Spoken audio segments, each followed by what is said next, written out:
کی طرف۔ حضرت عمر رضی اللہ تعالیٰ عنہ سے ایک حدیث آتی ہے، ہانگ کانگ والوں فرماتے ہیں میں مدینے کے بازار سے گزر رہا تھا، ایک تندرست نوجوان مجھے مدینے کی گلی میں روتا ہوا نظر آیا۔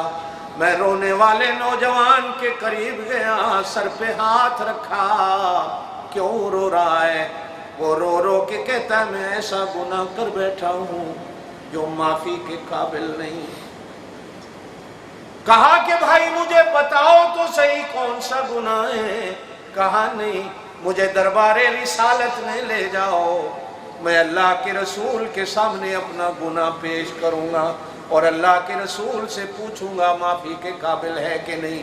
حضرت عمر رضی اللہ تعالیٰ عنہ نوجوان کو پکڑ کے مسجد نبی میں لائے، دروازے پہ کھڑا کر کے حضور صلی اللہ علیہ وسلم کے دربار میں پہنچے، عرض کی اللہ کے رسول ایک نوجوان روتا ہوا ملا ہے اور میں بھی اس کو دیکھ کر رونے لگ گیا ہوں، اگر اجازت ہو تو آپ کی خدمت میں پیش کروں۔ وہ ایسا گناہ کر کے آیا ہے، کہتا ہے جو معافی کے قابل نہیں۔ حضرت عمر کو حضور نے فرمایا لے آؤ۔ حضرت عمر پکڑ کے نوجوان کو لائے، حضور نے فرمایا اپنا گناہ بیان کر۔ وہ رو کے کہتا ہے اللہ کے رسول اتنا بڑا گناہ ہے، اتنا بڑا گناہ ہے جو معافی کے قابل نہیں۔ حضور نے فرمایا کسی کو قتل کیا ہے؟ کہا اللہ کے رسول قتل نہیں کیا۔ کہا شرک کیا ہے؟ عرض کی اللہ کے رسول شرک بھی نہیں کیا۔ اللہ کے رسول نے پوچھا کون سا گناہ کیا ہے؟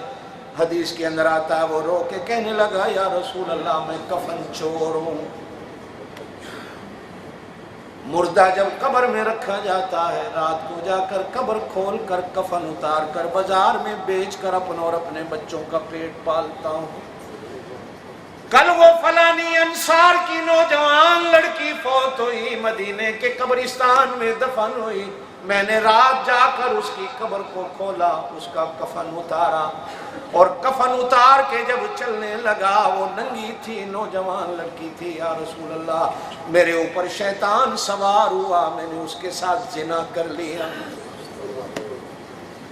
اور زنا کرنے کے بعد اس کے جسم سے آواز آئی ظالم اتنا بڑا ظلم کر بیٹھا کہ میں قیامت کے دن اللہ کے سامنے پلیت اٹھوں گی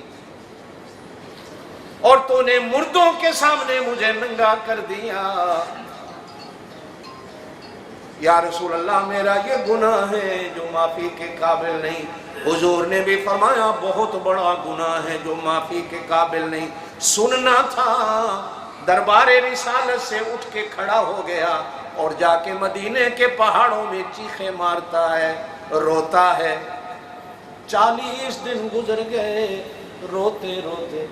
40 دن کے بعد حدیث میں آتا ہے، در منصور کی روایت ہے، جبرائیل امین آئے حضور صلی اللہ علیہ وسلم کے پاس، آ کر کہنے لگے اللہ نے بھیجا ہے، جاؤ میرے نبی سے پوچھو یہ مخلوق تم نے پیدا کی ہے یا میں نے پیدا کی؟ حضور نے فرمایا اللہ نے پیدا کی ہے۔ پھر جبریل نے کہا اللہ کہتے ہیں میں نے بخشنا ہے کہ یا آپ نے بخشنا ہے؟ حضور نے فرمایا اللہ نے بخشنا ہے۔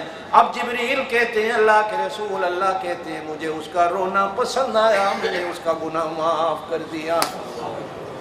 حضور نے صحابہ دوڑائے، جاؤ مدینے کے پہاڑوں میں ڈھونڈو، جا کر اس نوجوان کو خوشخبری دو، اللہ نے تیری توبہ کو قبول کر لیا، آ جا آ جا وتوبوا الی اللہ۔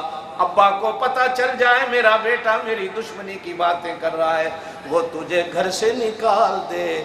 اللہ کو پتہ بھی ہے میرا بندہ میرے مخالف باتیں کر رہا ہے، لیکن اللہ اپنے دربار سے نکالتے نہیں۔ آ جاؤ، واپس آ جاؤ۔